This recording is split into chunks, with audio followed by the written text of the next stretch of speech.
All right, starting at 9.9, it's Kevin Begley. We're here at another acoustic session at Little Pub with our friend Alec Benjamin. Hello. Alec, thank you so much for doing this for us today. Thank you for having me. I'm happy to be here. Yeah, no problem. So we're playing your song, Devil Doesn't Bargain on Star. People are loving it. Thank you. You're on the road right now. Yes, sir. How have the shows been?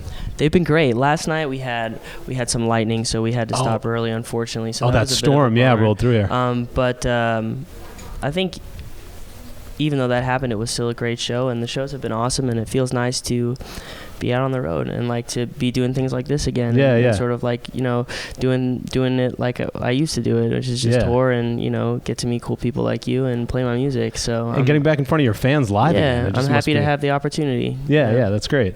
Now for this tour, I've seen some of the videos and photos. The stage setup is amazing. Thanks. So is that something that you're part of? Are you part of that process leading up to the tour, designing it and all that, or? Not really. I mean, I try to. I'm not a visual person. I'm an auditory person. So actually, like, I have to try and find people that are like sort of like my surrogate eyes, you know, that I trust, that can sort of like look at things that are presented to me and tell me if they're good or not. And so, you know, I try to be as involved as I can, but ultimately I feel like, you know, I'm aware enough to know that I'm not like really very closely in touch with reality. Like what I think looks good, a lot of other people don't think looks good. So, you know, it's hard for me.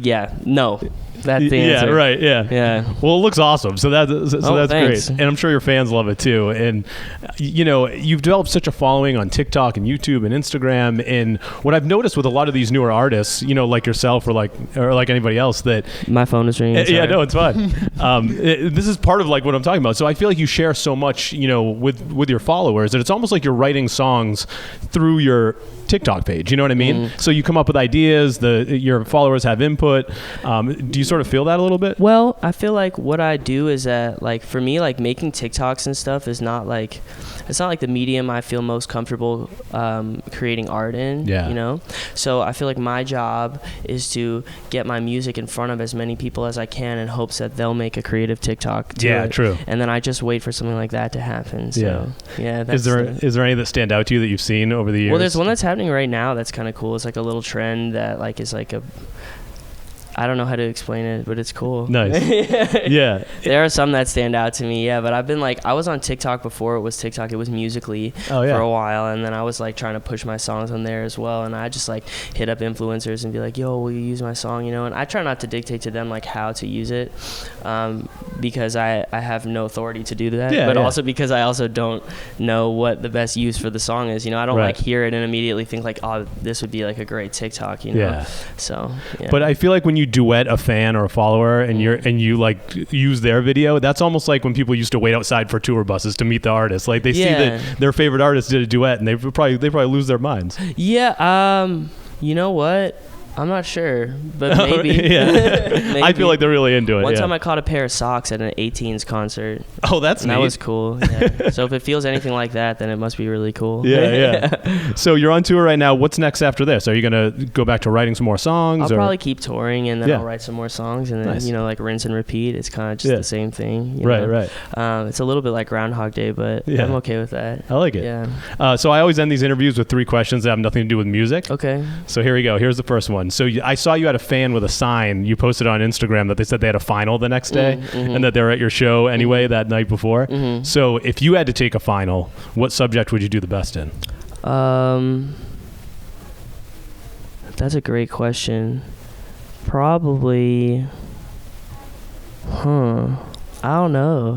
I'm not sure. I probably wouldn't do very well in any of them. Right. But maybe, I don't know, if there's like a literature class or something. I don't know. That I don't makes even sense. read Writing that song much. lyrics. I'm just lying to you. I have no idea. No, that's a good answer. I'd fail all of them. Yeah. So would I. So don't worry about it. Math would be the worst one for me. Yeah, I'm sweating now. I'm starting to get nervous. All right, so you played in Boston and New York City the past couple of shows. So Connecticut, we're right in the middle. So we got a lot of people from Massachusetts, a lot of people from New York. If you had to move to one of the places, New York or Boston, which one would you pick?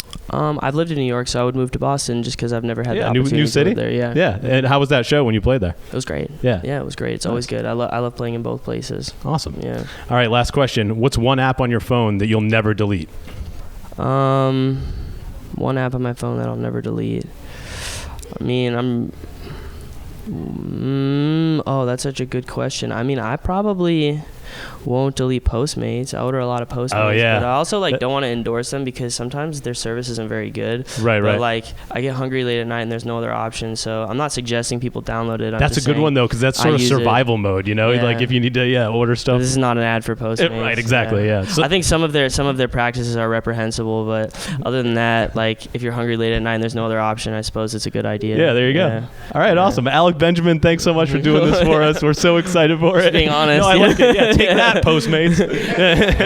I've tweeted them multiple times. Actually, one of the worst ones was I tweeted them like a picture of my order. I'm being such a Karen, and I was like, but it was, the joke was on me because my address was in there. Oh, okay. Yeah. So my fans sent chicken wings to my house, which was kind of tight. Oh, but no. Yeah. Then I had to move. You know. Yeah. Actually, it wasn't my house. It was a good thing it was my friend's house, so it's not a problem. But yeah. And free chicken wings. Yeah. Well, they tried to send me chicken wings. I never got them. I made that part up. I didn't mean to lie to you. It's sorry. fine. I wouldn't have known. I just either. feel like it would be like good for the story. Yeah, it's great. I'm into it. I love it. Now I want chicken wings. All right. Alec Benjamin, thanks so much for doing this, and good luck with everything. All right, thank you.